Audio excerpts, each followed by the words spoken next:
Happy birthday to you Happy birthday to you สะพาย Happy birthday Happy birthday to you อย่าให้ขมูได้ ลิส อย่าให้ขมูได้ อย่าให้คืออาริต้าได้ แฟนเจ้าของบ่ได้มาบ่ได้มาเซอร์ไพรส์จักเทื่อมีแต่เจค้ารัวหมูมาตลอดขอบใจสองสีนุ่มก่อนโมเลิศ ลองเบิ่งเนาะ เลิศแท้ เป็นคนมากินเพชรได้ นี่นะคะ ให้ 3 ห ไล น่วย ฟ์ทุกคลิปได้นี่ ก่อนนะ นี่เด้อ กินเพชร บ่กล้ากิน เพชร เพชร 3 หน่วย เอาขึ้นมา เอ้ยมันก็ได้อยู่ เอาอี อย่าก ดีแหละ เอาอีก มันเป็นไอ้คำซี ได้อยู่ ซึ่งบ่กินเลือดเต็ม มากินมื้อซื่นนะ เจ้าลูกเจ้าบอลนี่ ก็เลยกินก็คืออยากแบบเป็นปอบจะได้ช่วงนี้ มันไม่ให้เด็กน้อยเอาไปซะ แซ่บบ่ กินเลือด แม่นก็เลยอยากแบบกระตุ้มกันช่วยที่มันนี่ก็เดี๋ยวมันบริเพชรปันใดเลย ใส่ผักผิกข่อยเบิด ไอ้โน่มาลองวะ ใจที่ใส่บริการมาสาว สาวต้องมา มาในผู้บ่าวนะ ก็พอแล้ว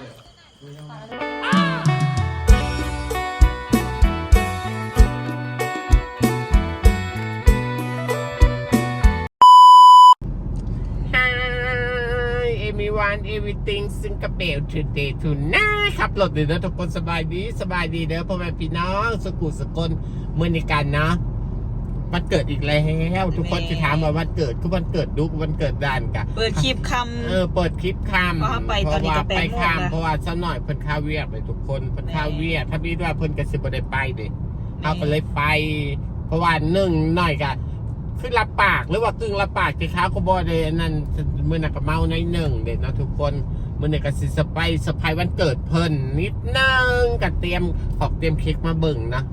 อ่ะยังบ่บอกเลยทุกคนว่าไปวันเกิดไผวันเกิดของอลิสนะ ำอลิซาตาตี ชาวตาตีบหรือว่าเอื้อยของอลิต้าหรือว่าเป็นป้าของอากอย แมนถ้ามีถึงเราเจดอยู่เซโน เซโนเฮาก็เลยสิไปง่าย อันนี้เพิ่นเฮ็ดลงเห็นเด็ดเพิ่นไปกับครอบครัวเพิ่นเด็ดถ้ามีคันเพิ่นบ่โทรมากะก็สิว่าแชทไปบอกว่าบ่ได้ไปนะถ้ามีแต่บอกว่าบ่ได้ไปดิ มันนี้ปิ้งหานตะเวนมองมันนี่ บ่ได้ปิดเพราะว่าน้องสาวอยู่ดิ โอ้ น้องสาวอยู่กับเอื้อยมาตะเวียงมาซอยหลายคนก็เลยไปนิดนึงว่าซั่นมื้อนี้เฮาก็มีสมาชิกใหม่สมาชิกใหม่ ไอโน ไอ้เจ้าสบายดี 3 คนมันนี่เบา เอาเพิ่นไปบุญไปเป็นหมู่วันนี้มันเกิดสะพรนำจ้ะเพิ่นโทรตาม ๆ นี่นะ โน แต่เฮาก็บ่จักในสิว่าเด้เพราะว่าเพิ่นไปจัดงานวันเกิดอยู่อันนั้นเพิ่นได้ บันสวนบ่ บ่อยู่บ้านเพิ่นเองเด้ โอ้อยู่ทาง ปูนไกลไป ใกล้ เด้อ ใกล้ ก็เลยแบบว่าคันอยู่ในนี้เฮาก็สิแวะ แม่ ไปอยู่ ดึงอะไรแม็กค่ะเนาะสิไปหาอยู่ อันนี้เพิ่นไปพูนก็ใกล้จากเฮือนแม็กก็มีละ20กว่ากิโล30ทางก็บ่ดี เนาะลืมไปวันเกิดซัพพอร์ตน่ะ จากนี้ไปกับประมาณจากกิโลไปแล้วก็พิมพ์อวยพรในเพิ่นเนาะ เนาะ เออ เอาเซตไปเอากันเรือโทรเอาอะไรเนาะ มือเพิ่นมาหายังสิย้อนหลัง จะย้อนหลังเพิ่น สันน้อยคำซีหันปวดท้องทุกคนบ่ได้ไป ทุกคนสิว่า ถ่ายทองเจ็บ ถ่าย ท้ ท้ อ อง งเพิ่นกินหยังนะจะเป็นหยังนะมันฮ้อน คิดป้าเด้มื้อนี้มันหอนอากาศเพิ่นขันสมมื้อนี้ เลิศ มันก็สมจ้า เพิ่นแห้งสุขภาพบ่แข็งแรง แหม่เดี๋ยว โต แต่ก ค ระ น ดูก ติดเจ้าเลยเป็นกระดูกนะจบนะทุกคนปะ ไปเจอกันอยู่บ้าน แล้วเฮาสิ สวนพี่ เซอ น้อง ร์ไพรส์อันนี้ก็ทางกับมืดๆในหนึ่งนะเฮาสิไปเซอร์ไพรส์วันเกิดเพิ่นว่าเป็นจังได๋นะทุกคน บ่มีภัยแน่เนาะ ว่ามีใครเน่ บ่ทุกคนไปเจอกัน สิเจอผู้บ่าวบ่แบบ สิมานอยู่บ่มื้อนี้ มันสิสิมานอยู่บ่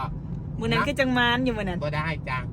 บ่มีสเปกเจ๊ขาวเห็น ก็ ปะ ได้อยู่อย่าให้ไกลตื่นจ้า เนาะ นี่เขาก็ต้องสงบเสงี่ยมครับเป็นมียิง ไปเทื่อมื้อนี้มันมาใหม่บ่เทื่อจังโอเค จมในหนึ่งปะ ป้าทุกคนไปเจอกันในคนเด้อได้ โอเคไปแล้ว ทุกคนตอนนี้ห้องก็มาหอดบ้านสวนอลิตาแล้วเนาะ แล้วก็จะเป็นเซอร์ไพรส์พูดแต่ละเปิดจังเลยนะบอกทุกคนถ้าจะไปอันนั้นอยู่ผมมันก็บอกคือนะเขามานำหลังหมู่เลยนี่เขาก็ใส่แบบว่าที่ถ้ายิ่งหยุดแบบว่า อุ้ยอลิส อลิสแฮปปี้เดย์อัลกอริส เขาบอกใส่บันทีเนาะ เมนอู้เลยนี่ไม่ใช่อันนั้นเด็กกล่องนะกล่องที่จะไอ้นก ใส่เลยครับ จะเสียบเทียนใส่ก่อน 3 อัน จะเย็นๆค่ะ เขาจะหูกับไผ่เนาะไป4 อันเนาะนี่เลิศเล่นหนึ่งเพิ่งเลยโซ่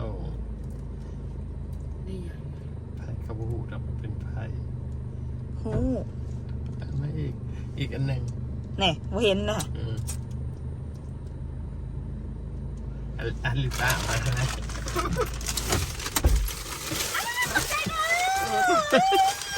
รับเลย รับเลย เอาไปไต่อีก บอกหน่อยเอามา โอ้ยอันนี้รถกระซุ่งอัดอย่างเงี้ยเนี่ยโน่อัดประตูเนี่ย เขาจะบูฮูเขาบอเจ ไต่แล้วเนี่ย ไปเป็นไงอีกนี่คือนี่ คือคนหลายใช่ ทุกคนหลายใส่กล้าอยู่บ้าน คนนี้สิถ่าย เอาไปห้อง อ พุ่น ลิตาคนหลาย ใน ใส่ ห้อง อันนี้ บ่ได้ ที่ อันนั้น ห้อง นะ ฮะ ข้าว่าเจ้าบ่ได้มาลีเลย เออ นั่งลีก็ง่อยอยู่ยังไปเลยยัง นั่ง ไป วัน เลย เดี อ ยว ยู่ มา ห้อง แต่ว่าอู้ ยังไปเลยอยู่ห้องพุ่น ที่ห้องนะ ห้องนอนน้อยเด้อ ไปหอดไปถึงใต้ก็ได้บ่เป็นหยัง พวกเราเนาะบะ ห้องนอนน้อย เออแป๊บหนึ่งไปนี่ก่อนนี่กระเบะ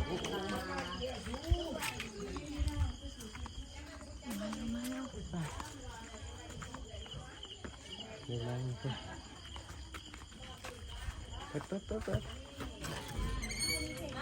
Happy birthday to you Happy birthday to you สะพาย Happy birthday Happy birthday Happy birthday to you อย่าให้คือหมูได้ อาลิส อย่าให้คือหมูได้ อย่าให้คืออาลิต้าได้ แฟนเจ้าของบ่ได้มาอวยอันบ่ได้มาเซอร์ไพรส์จักเทื่อมีแต่เจ๊ขาวหรือว่าหมูมาตลอดขอบใจ น่าร้องไห้อ่ะ ตึ๊บ ขอบใจหลายๆจ้า โอ้สบายดีให้ลูกเป้าเนี่ยให้ลูกเป้าเนี่ย กินมาเด็กนะเนี่ย บะ กินมาใช่หิวนมเราอยากกินนมนอน เด็กแล้วสิมาตะเวนพูดเลยมาแล้วซะหน่อยมาแล้ว เบอร์แสดง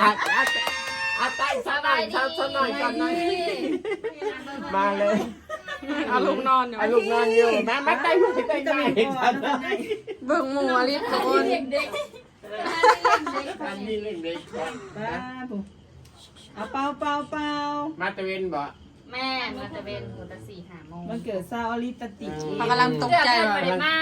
เขาหยอดว่า ว่าแต่ว่าสิบเอ็ด โอ้ มา น้ำนะคะแฮปปี้เบิร์ดเดย์เด้อรวยซื้อใบขายมานะสวยวันสวยคืน นะยับให้ ถามเพิ่น ใจเด้อที่มาเซอร์ไพรส์ไป ความสุขมาก ป้า ถามเพิ่นเบิ่ง ๆให้ดูจะเป่า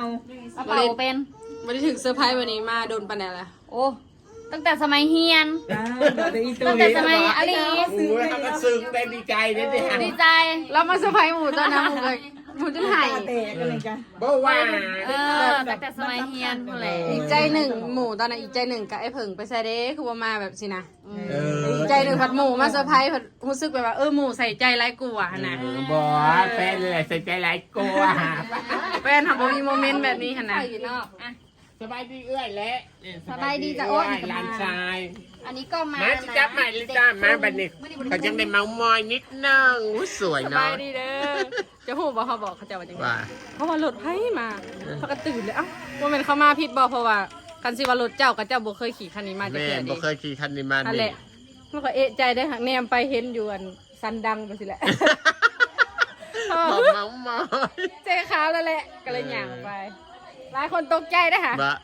ไปทุกคนไปงานไปเนาะสบายดีเพิ่นแหละมาแล้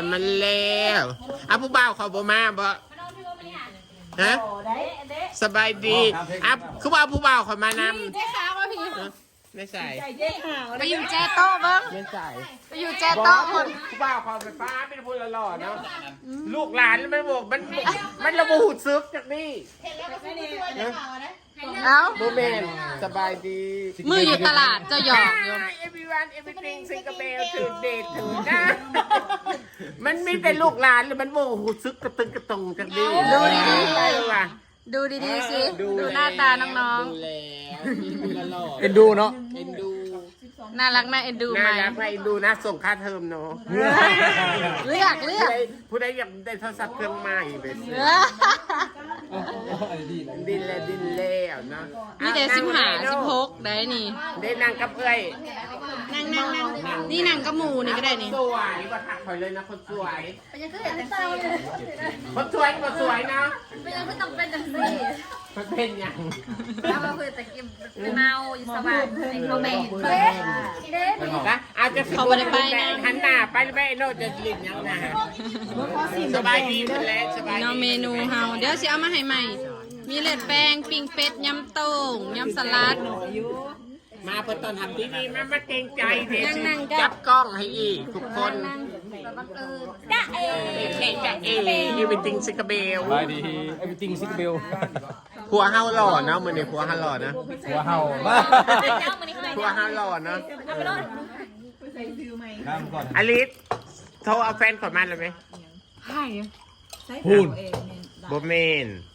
แฟนคอยอันดีผู้ใด เป็นหลายคนโพส อ้าวมือนันเดอ้าวมือนันเด เท่านี้ โทนี่ โอ้แต่ตัวนี้เหรอ จ้าเสี่ยงตัวนี้นะ ไอโน่สุนัขเบิ้งมานั่งเพมานั่งกับลูกนี่ก็จ้ะ สวยค่ะ มาจังไดลูก เป็นหมูอีฟ้าเราเห็น สบายดี ปีเหรอ ชื่ออย่างก่อนขนมถ้วย ก็เมื่อเราทำเขา ขนมขบวะอันนี้ได้ขนมอย่าง ขนมสาก เนาะจิ้มลิมเนาะ15ผู้ใด16ใครแก่กูหมู่4คนเนี่ยฮะ 16ข่าว17 อ้าวเจ้าคือตัวน้อยแท้ คือกันบ่ อันนั้นจากปี15 16อ๋อ 16เดือนหน้า หน้าตาเข้าค่ายกันเนาะเป็นหมู่กัน มอนี่16เดือนหน้ามอนี่16 17เดือนหน้า พาตัวผู้ใดอ่อนสุด มอนี่แล้ว เขาว่ากับผู้บ่าวกันเด้อผู้บ่าวน้อยเอาไปได้กินดอก ตัวนี้ก็สิเป็นยำโต่ง ยำโต่งยำใจ หิวข่าวเด้อขออนุญาตเด้อ มานั่งพี่มานั่งกับลุงคือได้ไอ้โน่คันเขิน มา เนาะ กับหิวข่าวโลด มานั่งพี่ เทินมือสาม นี่ เด้ เบิร์นเนี่ย เข่าแล้ว จะอายพี่จังสบายดีเอื้อยแล้วสบายดีเอื้อยเอาเอื้อยกับวันนะเอื้อยกับเมามอยอยู่ จะเอ่ยจะหนองกันเอง ไม่ได้เอื้อยน้องกันเองเนาะนะทุกคน ถ้าพี่ไปจะสิเฮ็ดยูเซโนว่าสิไปหากระขาดหวานสวนว่ะ ซอกจิตซองใจเลยเนี่ย เพ ฮะ ราะว่าเด้มายามไม่ท่องไม่เถ่าไปเถ่ากับไปหาบ่ได้เด็กก็ตั้งอยากมายามเพิ่นอยู่นี่ ไม่เท่าเพนนอนแหละ ไอ้เอ๋น้องเด้นั่งอันนี้ แต่แล้วขอโทษสบายดีโอ้ทำบนอย่างงี้ขอโทษสบายดีไม่เท่าเพิ่นยังบนนอนด้วยไว้พอมันเกิดให้ร้านแล้ว อวยพรแล้วให้เงินแล้ว โอ้ ให้ ย 2,000 บาท ป้าต้องไม่เท่าคือใจดีใช่ไหมเท่า ไม่ทำให้เงินหลายเลย ไม่เท่ากันหลายเนาะหน้าตาสดใสแท้มือนี่ สุดใจดีใจ หน้าตาสดใสและแห้งเหมือนนี่ ลูกหลานมาหุงห่อกันก็ดีใจ โดย เห็นเขาซื้อปิ้งไก่ให้เจ้าหลายก็ดีใจ ว่าดีใจตื่น ไป ตา ไปอันไปสิงคโปร์แล้วเด้แล้วมาแต่สิงคโปร์แล้วสิฟ้าแฟนต่างประเทศแล้วมา โอ้โดย เที่ยวอีกหลาย ถูกใจหลาย บนลงไปนักการบ้านลงนั่งลุม บ่ให้แม่สิไปนอนแล้ว โดยขอบใจแม่ อยู่ดีมีแฮง สุขภาพแข็งแรงอยู่ดีมีแหงบุญนำ ให้ ค ร่ำให้รวยบ่ให้ช่วยจักเทื่อ ำสาธุ ให้มีเป็นเศรษฐีไว้ไว้ โดยไม่ถามเพิ่นก็อวยพรนะทุกคน ก็ฮักก็ได้พรอีก โอ้ปุ๊บมาเมามอยกับเมียใหญ่กันหน่อยหนึ่ง แล้วคนสอบเป็น30 ฮะ ยังบ่เกิดเท่าอื่น 50 ป้าทุกคนนะขอ อะไรจะปีเลย 25 บว่า หน้าไป ต้องหายเลยบ่ มันใหญ่กว่าฮาปีหนึ่ง ป้าตัวนึกว่า32 เอาแค่หนวดปึ๊บเด็กเลย เจ็บไหม ใช้หนวดเกี้ยงเด็ก อันนี้คือหน้าเด็กๆนี่เห็นบอลอันหน้าเด็กๆ ให้ดาวมา เลย อยู่จากปี ฮะเพื่อนเด็ก อย่าล้อเล่น เพื่อนเด็กเด็ก อย่าล้อเล่น คันให้แท้ๆอันนั้น19 ผู้นี่22อ่ะ22ผู้นี่22อ่ะผู้นี่19 เราถือ เลยยืนลิ้นถึง เอ้ยลิตรอีกวะ เอ้ยเฮาอีก ต้นน้อยนั่นน่ะใสๆนึกว่า19ได้อันนี้ก็บวกไปได้ฮะอันที่บวกไปเลยได้19ฮะ อ่า ว่าน่ะเด็ก มา ๆไอ้นกเพิ่นเลือดเปลงมาเลย เดี๋ยวไปตั้งยำตุ่งให้ใหม่ ทุกคน อันนี้ โดกินได้ปะเลือดเปลงไอ้นก กินแล้วเรียบร้อย กินบ่ได้ มันพอแล้วอย่า ยับโต เล่น กินได้ปะ ใส่กลาง มาแป๊บซี่หน่อยกินอันนี้บ่อ่ะสบดีอ่ะ ซัมบอดี้ แม่สบายดี จ้าสวัสดีจ้า มือนี่งามแท้งามหว่าดี เป็นอีเจลแล้วบางกี้ก็เลยไปเปลี่ยนสูตรขอสวยบ้างค่ะ เขาสวยเนาะสวยบ่สั่งเลยนะว่าจำสื่อเอ็ดอิ่ม จ้ะไปแปลง เด้อ กินแต่แปลง เอานั่งน้ำกันนั่งน้ำกัน จ้ามากับใครเนี่ย อันนี้สบายดีแม่ก่อนสบายร้านชาย บายดีลูกมา3คนนี่ มา3 คนเดี๋ยวบ่มีไผมาแล้วก็เลยนะ บ่ลึกเห็นคนขี่รถอีกแล้วว่าไม่ใช่ไม่ใช่ รถรถคันน่ะเขาซูนเขาก็เลยเอาคันนี้มาตกคุมเด้ตกอันนั้นคืนนี่ เมื่อคืนนี่บอก นี่จักมันตกอยู่ใส่อันนั้นมันแตกอันนั้นนะก็เลยอัน สอ นั้ ง น พันบ่ แม่น เพราะฮักกหูได้นี่ โอ้ยกันรถน้ำกันในครอบครัวกับน้องสาวแล้ว ผมเห็นตะขี่ยันรถเกียร์ เคยมาเธอหนึ่งเลยได้รถคันนี้ฮะ แม่จะบอกเฮาเห็นมื้อนี่ บอกเคยแล้ว ไปว่าเฮาบ่ บุ เห็ รี น ไป ซ้ำ เจอนี่อาหารกันกินนะทุกคนเลือดแปลงคุณได้ประพรเลือด มีเลือดแป้งเป็ดยำตุ่มยำสลัดเนาะ เลือด อาร์ ห ตี้ นึ่ง เป็ด ยำผักเสือ ไม่ใช่เป็นเป็ด เป็นจาน เป็ด เคียงกัน แล้วก็ผัก ว่าเสร็จท้องปะมักน้ำหมดแล้ว ยังนี่ค่ะ เลือดเล่นหนึ่งเลือดเล่นหนึ่งเลือดเล่นหนึ่งเอาไอ้ตาเขาบอกมานั่งน้ำกันไอ้ตาเป็นได้สักหน่อยหิวปะ โดยกินข้าวก็เด้อพี่น้อง ข้าวก่อนไอ้โน่กับไอ้อายนี่คนบอกคุณ บอกน้องจ๊ะเขาอยากหมูคอยกินมื้ออิ่ม ขอบใจเด้อ คนนี้เขาจะมัวกัน ไอ้โน่เอาคำนี้ข้าวเจ้าเอาบอลลินกันนี่กินแกมโต้งอายนั่นแล้วแล้วน้ำถ้วยเมาแล้ว เพิ่งกินขาย ปาสีอันนั้นแล้วมาทุกคนมากินน้ำกัน กินเดียว ของโปรดสักหน่อยในร้านชายสิครับ คือว่ากินบ่กินลิฟต์จ้ะ กินแล้วจ้ามื้อนี้ เพิ่นว่ามันบ่กินลิฟต์นะคะ วันเกิดอลิสเดย์ต้องกินนิดนึง ไปซิมเบิ่งแสบบ างซีเบิ่งคำหนึ่งเบิ่งที่ได้ มันจึง มั มัน น มีบักพริกกัดนำได้บ่ซื้ออันนั้น มันสิเพชรบ่เพชร บ่กินข้าวพอดี กินได้บ่ได้เพชรบ่ กินไม่เผ็ดไม่เผ็ดเลย กินแม่ไอ้โน่ อีกหน่อยหนึ่งก็ใส่น้ำกันจะมากินเพชรบ่บ่กล้าได้คือกินเลย บ่กล้ากินหน้ามันมา บ่นี่ซื่อๆลองเบิ่งซื่อๆบ่กล้ากิน มี หร บั อก กนาวใส่ เป็นคอนเทนต์ บ่กล้ากิน ปาด น้องหนึ่งก่อนโมเป็นประส เลิ บ ศ ลองเบิ่งเนาะ เลิศเลิศ เป็นคนมากินเพชรได้ ไอ้ลีนะคะ3 ไฮ ห ไล น่ว ท์ ย ของคลิปได้นี่ บ่นะเด้อกินเพชรนี่ ประกาศกิน เพ เผ็ ช ด ร3หน่วย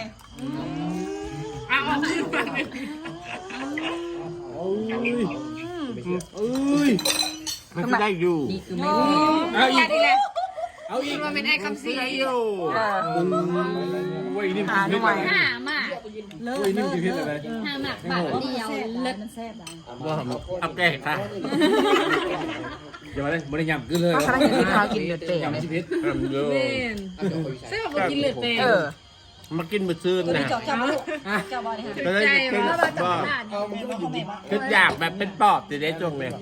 มันแข็งอยู่ มันเป็นให้เด็กน้อยไปซะ แซ่บบ่ เลือด แม่นก็เลยอยากแบบเขาตุ้มกันช่วยที่มันนี่ก็เดี๋ยว สิยำสลัดลาวแบบบ่ได้ใส่มายองเนส ใช่ แซ่บเลย เอาเด็กๆไปใส่อะไรมาได้ไหม ก็เลย แล้วเด็กย่านก่อนเนี่ย เก็บไปตาลง นะเพราะว่ากินก่อนถ้าจะกินต่อพันอายนะ ไอ้โน่ก็บ่กิน ไอ้โน่อา อาย ย อ๋อต้น แซ่บบ่ ไอ้บัก ยังไม่ ได้ ได้ อ กิ ยู่ น ยับตรงนี่นะแซ่บ ไปเห็ดยำตรงแซ่บ ไอ้บูโบ ๆเบอร์ต้าไปเห็ดยำตรงแซ่บๆโลดแซ่บ นี่มาทางนี้ โบโบแซบเวอร์แป้งนัวถึง นี่ของโปรดอ่ะคุณไอ้ท่านนั่นกินก่อนมะ อ๋อกินโลนะจ่อง พอแล้ว โอ้โหเขากินอิ่มนะเขามาที่นี่เขาจะกินแบบแยกขาวอยู่ที่สิแซ่บหนึ่งเนี่ย มันเบิร์น้องเบิง ทาหมากคือกัน อามา บ่เขาสิเอาซองหมากซะ มันบริเพชรเป็นไรเลย แ ใส่บักผิกข่อยเบิร์ด ไอ้นกมาลองบะ ขอบใจที่ใส่บริการมาสาว ต้องมา มาในผู้บ่าวนะ ก็พอแล้ว โบเพสจัด ร้าน เกิ เจ๊ ด ขา กับ เลิศ แพบ เลือดอลิต้ามาลองบอกก่อนบะ หนูอิ่มแล้วค่ะดูสีพุ่งออกแล้วค่ะ สวยจ้า ต ยังไงก็สวย เป็นอากอยยังไงก็สวย มีจะพูดเราไก่ที่ขาวนะเนี่ย ปีนไก่เด้ พี่ตาอยากมาเนาะ อยู่กับไส้เขาเลยนี่ บะรู้จักว่ากินปิ้งไก่อยู่บะผู้บ่าวน้อย ที่นะ บ่าวน้อยกินปิ้งไก่อยู่บะ น้องยังไม่ได้ ไม่ พูด ให้บ่าวทำเลย จะกิน โอ้ย ไปเด็กๆนี่บอกเราถามอ่ะมีใครจะกินปิ้งไก่อยู่บ่ อยากกินเป็ดรอดไปเขาจะบอกกินปิ้งไก่ เล่นมอนะกินปิ้งไก่มอนี่มอนะปิ้งเป็ดเหรอ กินแต่ไก่ถ่วงนี่เลย กินเลยไทยต้องแล้วหุ่นดีได้แล้วทุกคนจะขอกินก่อนนะ ปิ้งเป็ดเยอะๆอ่ะแปลง ตอนนี้ฮาการเริ่มพากันเมานะ โอ้ผู้บ่าวน้อยเมาหมดเลยเนาะทุกคน เมาเลยบ่ฮะ เมาแล้วเนาะทุกคนนี่บรรยากาศก็ประมาณนี่แหละเพิ่นแบบมาในครอบครัวแต่นี่เจะของวันเกิดสวย บ่ได้ไปน้ำซ้ำบ่ได้ไปอวยพรสะพรซ้ำ บออวยพรวันเกิดเจ้านี่แหละเจ้าวันเกิดมือเดียวกัน มือเดียวกันเนาะ มือเดียวกันคน อันนี้ ส ก็ วย พรประเสริฐ พรประเสริฐนั่นกับสาวพรพวกเดียวกัน พรประเสริฐเลิศล่า อันนี้เอ่ยไพ่ก็ คนไหน เอ่ยไพ่ก็งามดีนะเบิ่งดีๆจ้ะ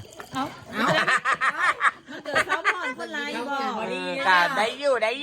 เป็นFC แต่ว่า ฮะ อ่า เจ๊ขาวสวยเจ๊ขาวน่ารัก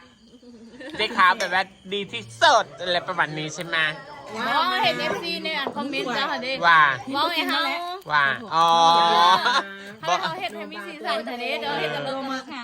แล้วเพิ่นเว้าบ่แม่ยังไม่ได้อ่านเบิ่งยังไม่ไปอ่านเบิ่ง คลิปตัวไปหาสะพนค่ะเด้ เนาะ ก็เอาเห็นแบบมิติคือสร้างสวรรค์ดีเท่าเองได้เด้ไหม แม่นบ่บ่ได้สังเกตนะก็ประมาณนี้แหละทุกคนเฮ้ยผัวเฮ้ยผัวเฮ้ยเอาลูกนอนบ่เฮ้ย ลูกดิ้น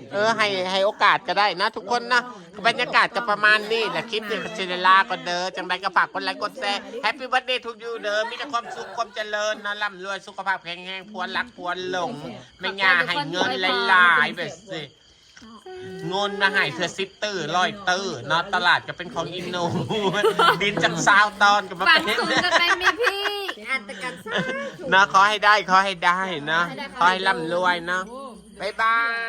ย จะข้ามมันหาคลิปเหรอวะ